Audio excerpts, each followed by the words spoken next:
Are we done? Yeah.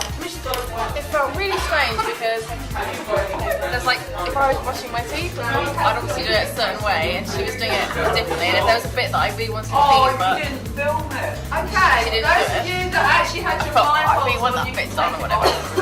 And when she's giving me the water, she doesn't know how much to give you, so I kept moving my head, otherwise she's going to give me too much water, that kind of thing. So it's very strange. It's a quite effective way of demonstrating. Yeah, absolutely.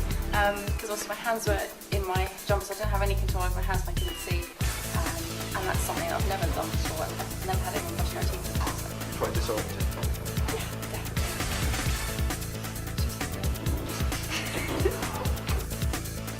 So what was the main purpose of the day?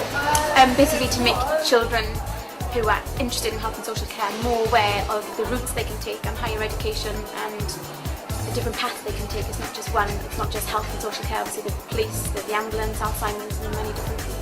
Was it difficult to follow? It was. We've been working on it since last September, so we've had to do a lot of research and a lot of chasing up and everything, but everybody's been really positive and responded, and obviously we've had a good turnout, so it's been very good. Are you pleased with the results? We are very pleased. We just looked at the evaluation forms and they're all very positive, and so we just look forward to the afternoon now to see what the afternoon brings. Yeah, so what do you think of it? It was great. It was really well worked out, the actual act. It's well acted.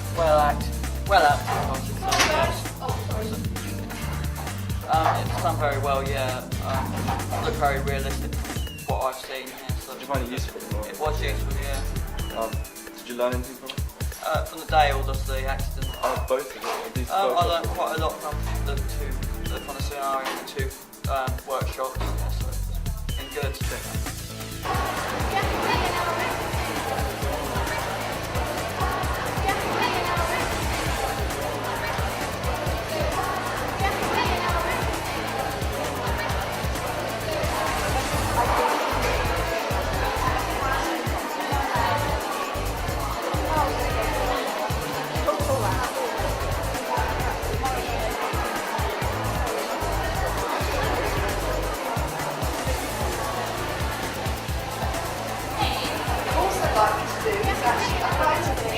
Put your arms from your jumper inside. So actually where your sleeves are, put them inside so that you can't actually use your hands.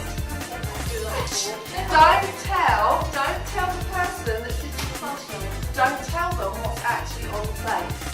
Okay? Right, so I'd like you to take what's on the table. You will need an implement for one of them. As you can see, you might have to be careful to pick it up so you don't fall over.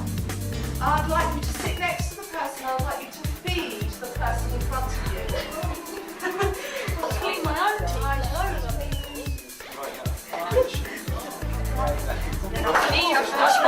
Have you made magic like this? Okay? The reason some of them are like that is that some patients, when they have a stroke, have got very deformed hands. Their hands. Society Health and Development course and the national diploma. This is one that includes criminal justice and is kind of a bigger picture.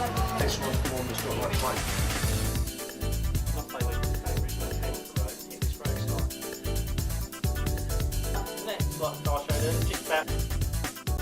I stay in contact with Roy, but all the others I haven't seen ever since.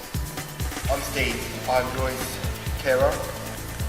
I look after him. He was in hospital for 6 months. The first 3 or 4 weeks was for his hip replacement. He then suffered a heart attack, stress after his operation.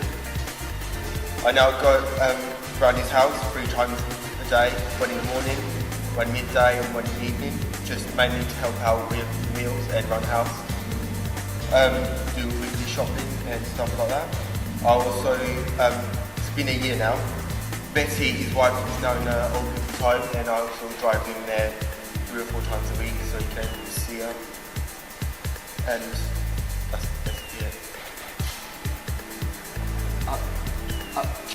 I'm Danielle. I'm the sister of the driver. A few weeks after the crash, I went to a dealer for cannabis. I left my baby at 3:30 in the morning. My neighbour heard him crying. A few weeks later I was in court for abuse. A few months later he'd taken away from me and he got this off for adoption.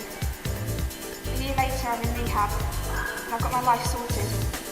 For how much longer? I don't talk to my family. I don't even want to look at my brother. They hate me and I hate them. This would never have happened if it wasn't for him. I'm Sarah. Before the crash, I was top of my class. I was studying my GCSEs and I was going to become a lawyer. During the crash, I suffered a serious head injury, which put me in a coma for 3 months. The doctor came to my parents and told them that I had 2 options. The first one was if and when I woke up, I would be in a persistent vegetative state for the rest of my life. So I would need constant care and I'd never be able to fend for myself. Or option 2, they could turn off my life support. They chose option 2, and I thought it would be a fairer option. I'm Dante, the driver. I started my time